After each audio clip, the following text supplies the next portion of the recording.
চরম উত্তেজনার মধ্যে ভারত ও পাকিস্তানের মধ্যে যুদ্ধের দামামা বেজে উঠেছে। উভয় পক্ষই সীমান্তে জড়ো করছে সেনা, ট্যাঙ্ক এবং যুদ্ধ বিমান। উত্তেজনার মধ্যেই গতকাল ভারতীয় নৌবাহিনী মিসাইল ধ্বংসের পরীক্ষা চালিয়েছে।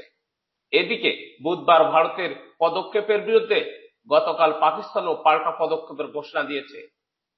এই ঘোষণায় দুই দেশের মধ্যে দ্বিপক্ষীয় বাণিজ্য ও ভারতের জন্য পাকিস্তানের আকাশসীমা বন্ধ থাকার কথা বলা হয়েছে।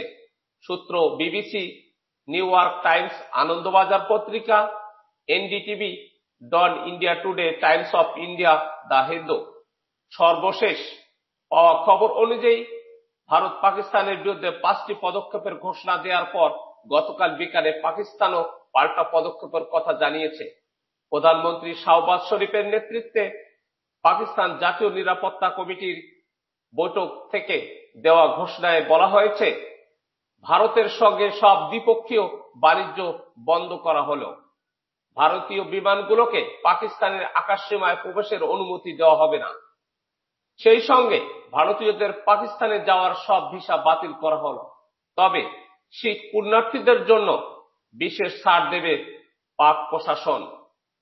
এনএসসি ভারতের প্রতি কঠোর হুঁশিয়ারি দিয়ে জানায়, পাকিস্তানের জন্য নির্ধারিত পানির প্রবাহ ভারতে যদি একতরফাভাবে বন্ধ বা অন্যদিকে ঘুরিয়ে দেয়, তবে সেটিকে সরাসরি যুদ্ধ ঘোষণা হিসেবে বিবেচনা করা হবে। খবরে বলা হয়, ভারতীয় নাগরিকদের দেওয়া সব সার্ক ভিসা বাতিল করেছে পাকিস্তান। এই ভিসার আওতায় পাকিস্তানে অবস্থানরত সব ভারতীয় নাগরিককে 48 ঘন্টার মধ্যে দেশ ছাড়তে নির্দেশ দেওয়া হয়েছে। ইসলামাবাদে ভারতীয় হাইকমিশনে নিযুক্ত দেশটির প্রতিরক্ষা, নৌ ও বিমান বাহিনীর কর্মকর্তাদের অবাঞ্ছিত ঘোষণা করেছে পাকিস্তান। অবিলম্বে তাদের পাকিস্তান ছাড়তে বলা হয়েছে। তাদের সহায়তায় নিযুক্ত কর্মীদের ভারতে ফিরে যাওয়ার নির্দেশ দেওয়া হয়েছে। ইসলামাবাদে ভারতীয় হাইকমিশনে কর্মকর্তার সংখ্যা 30-এ নামিয়ে আনতে বলেছে পাকিস্তান। 30 এপ্রিলের মধ্যে তা করতে বলা হয়েছে। পাকিস্তান দিয়ে তৃতীয় কোনো দেশের সঙ্গে ভারতের সব ধরনের বাণিজ্য স্থগিতের ঘোষণা দিয়েছে ইসলামাবাদ। এদিকে দুই দেশের সীমান্তের পরিস্থিতি সম্পর্কে জানা গেছে, উভয় পক্ষই সীমান্তে শক্তি বৃদ্ধি করেছে। সীমান্ত বরাবর এরই মধ্যে অবস্থান নিয়েছে দুই দেশের বিপুল সংখ্যক সেনা, সাঁজোয়া, ট্যাঙ্ক, বোমারু বিমান ও ক্ষেপণাস্ত্র। পাক বিমান বাহিনীর ভারত লাগোয়া ছাউনিগুলোর মধ্যে লাহোর সংলগ্ন মুরিদে মোতায়েন করা হয়েছে নজরদারি এবং হামলাকারী ড্রোন। কয়েক বছর আগে তুরস্ক থেকে যে ব্যারকটার টিভি-2 নামের ড্রোন কেনে ইসলামাবাদ, সেগুলোর প্রায় সবকটি ওই ঘাঁটিতে মোতায়েন করা হয়েছে। বিমান সেনা ঘাঁটির পাশাপাশি জম্মু কাশ্মীরের নিয়ন্ত্রণ রেখায় উচ্চ সতর্কতা জারি করেছে পাক বাহিনী। সেখানকার বাংকারগুলোতে সেনারা অবস্থান নিয়েছে।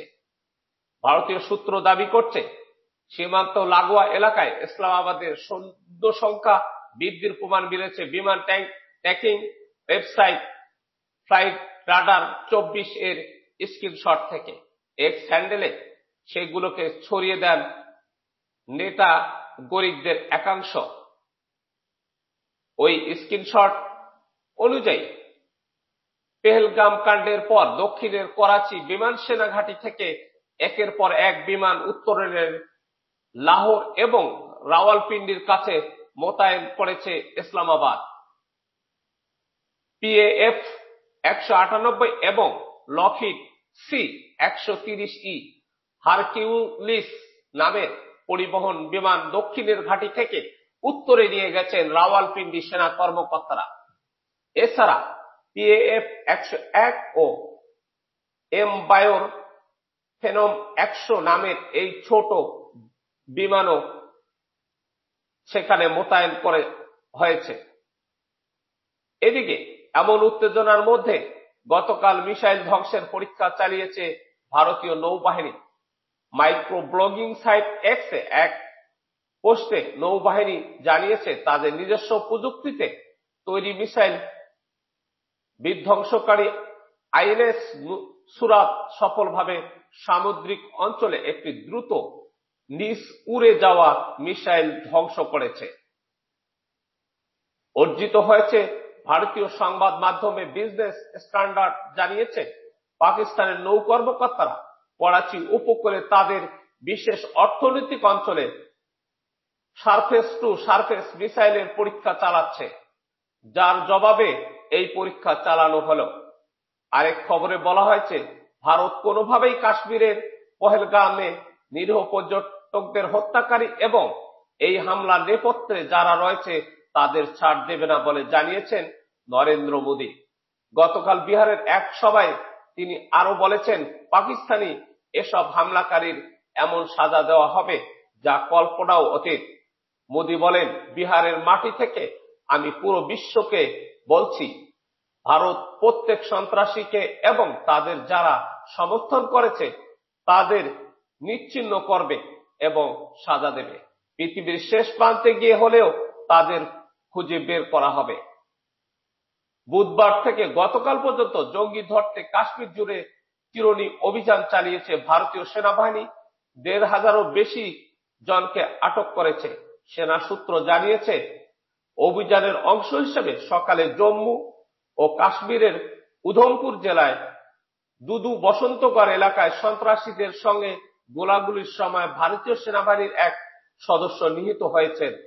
গোপন সংবাদের ভিত্তিতে ওই অঞ্চলে সেনাবাহিনী অভিযান শুরু করলে সন্ত্রাসীরা গুলি চালায়। পাল্টা জবাব দেয় নিরাপত্তা বাহিনীও। গোলাগুলির মধ্যেই ছয়পাড়া স্পেশাল ফোর্সের জওয়ান হাবিলদার ঝন্টু আলী শেখ নিহত হন।